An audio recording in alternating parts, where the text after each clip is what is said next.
Bonjour à tous, nous sommes ici sur le site de la mini-ferme piscicole intégrée de M. Mforga Claude Armand et nous sommes le 27 avril 2023.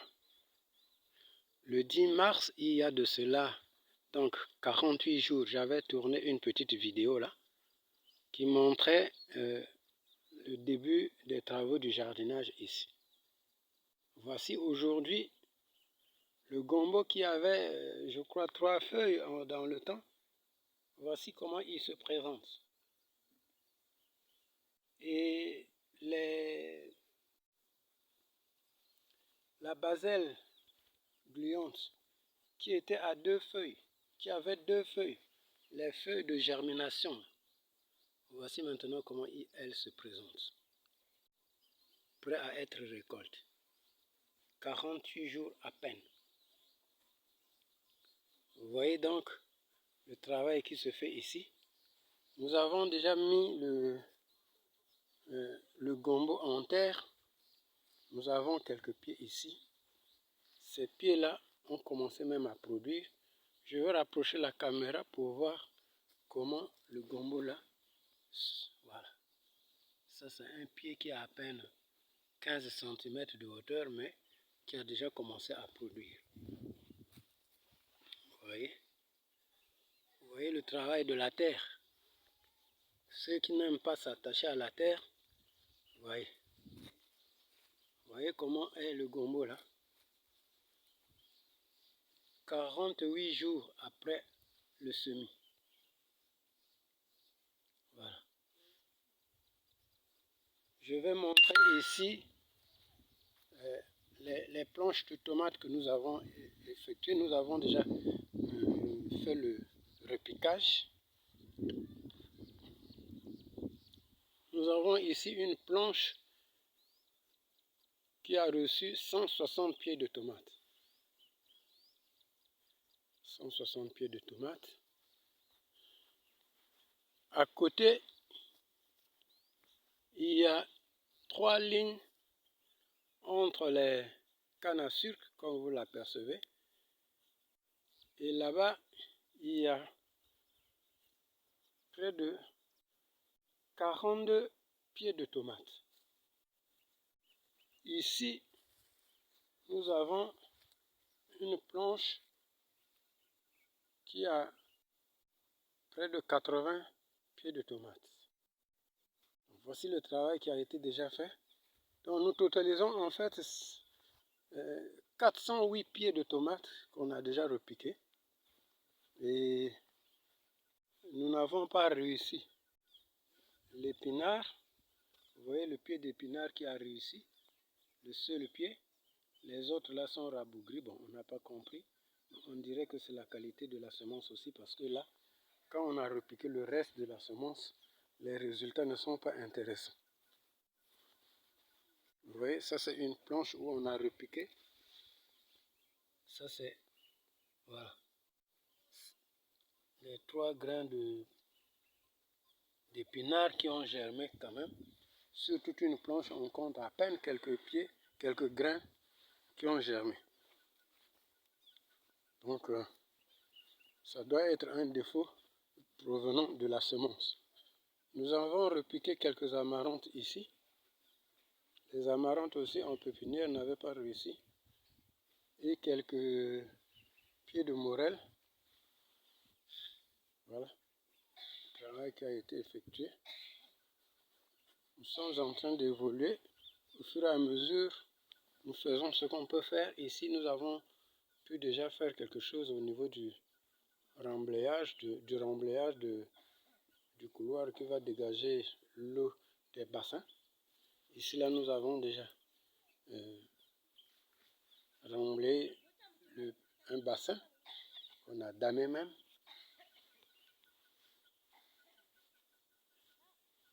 Ici, nous avons la pépinière qui est envahie. Bon, on a déjà pris la tomate, on a pris quelques pieds d'amarante et quelques pieds de morel. La tomate, encore, il y a un peu de tomates là-bas. Ici, il y a la marronde, plutôt la morelle. On attend qu'elle croisse un tout petit peu. Les amarants n'avaient pas bien donné. Il y avait 2 variétés, mais celle-là vraiment a complètement échoué. On n'a pas compris pourquoi. Peut-être, pas peut-être, certainement à cause de l'excès d'eau, parce que vraiment les pluies à Lampama ici sont non seulement fréquentes, mais abondantes.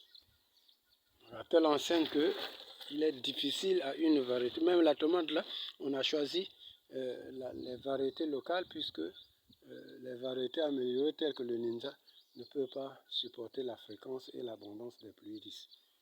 Ça, c'est le plus grand bassin du site. Là aussi, on a remblé déjà. On attend de damer. On va damer d'ici peu. Et là aussi, c'est un autre bassin. En fait, il y a déjà 3 bassins qu'on a remblayés. Et on attend seulement les moyens pour acheter le ciment et faire le plancher comme les autres bassins. C'est un site qui est beaucoup fréquenté par les gens, les femmes du village qui viennent faire le ménage et qui viennent faire la lessive, la vaisselle.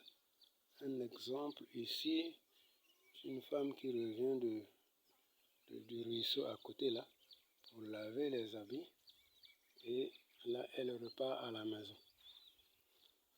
Donc c'est un ruisseau beaucoup sollicité, et par moi l'exploitant et par les autres usagers qui ne font que des petites activités courantes.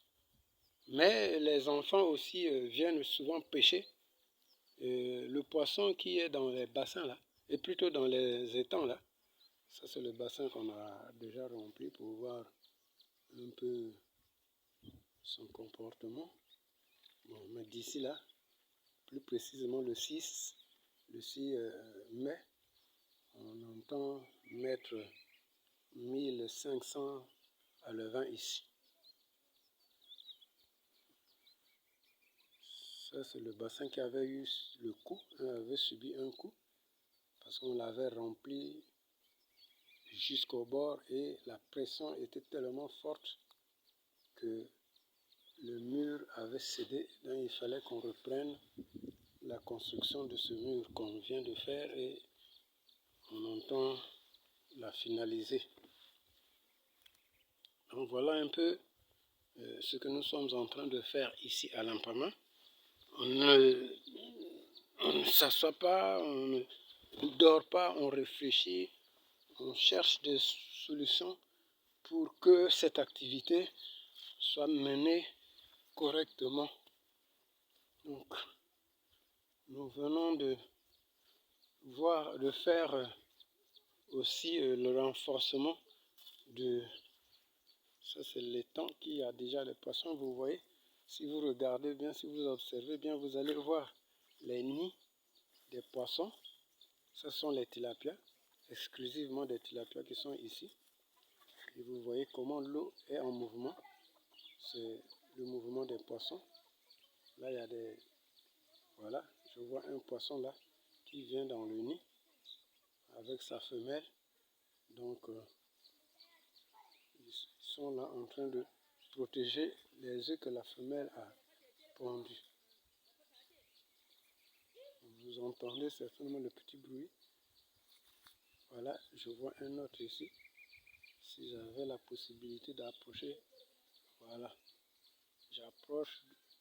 Je crois que vous sentez le nid est là, le poisson est là, en train de protéger les œufs.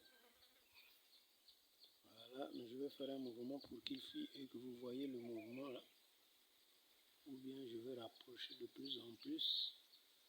Je crois que vous l'observez, voilà. Il est en train de bouger un peu. Il est là tranquille, ou plutôt. Voilà. Ça c'est pour vous dire que les temps là. Ah voilà un gros poisson, oh là là, qui a quitté.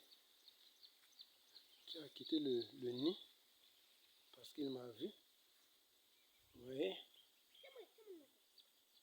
là-bas, je vois les petits enfants qui reviennent du ruisseau pour puiser de l'eau. Ici, là, nous avons la jacinthe d'eau douce qu'on a sortie parce que l'étang a été déjà trop envahi là. Or, le tilapia n'aime pas la saturation de l'étang par les herbes et consorts. Vous voyez l'étang, vous voyez comment il se présente. Ce matin, on a remblayé cette partie. C'est un point faible, c'est par là quand nous faisons la vidange, c'est par là que nous créons le canal d'évacuation. Mais c'est un point faible parce que quand il pleut beaucoup, la digue peut céder à ce niveau-là, donc il fallait renforcer ici. C'est ce qu'on vient de faire ce matin. Et vous voyez qu'on est juste à peine à 3 mètres du ruisseau, même pas 3 mètres, 2 mètres du ruisseau. Ça c'est le ruisseau, vous voyez comment l'eau coule tranquillement. Et là-bas vous apercevez une femme qui est en train de rouir les tubercules de manioc.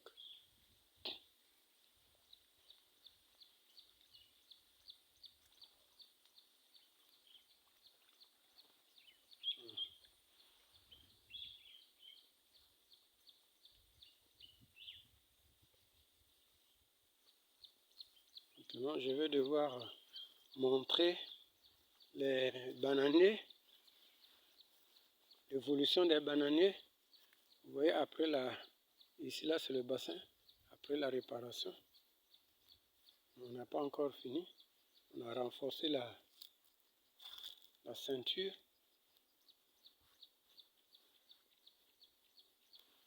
Ici là c'est le grand étang, vous voyez la couleur verdâtre de l'eau.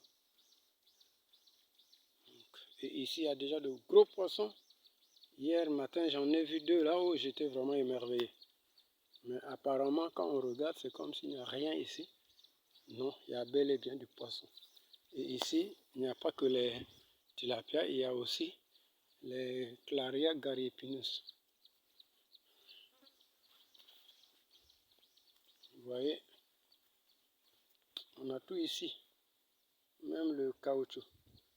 Le Manio glasiovii qu'on appelle caoutchouc. Vous voyez, ça ce sont des pieds de caoutchouc. On a planté ici.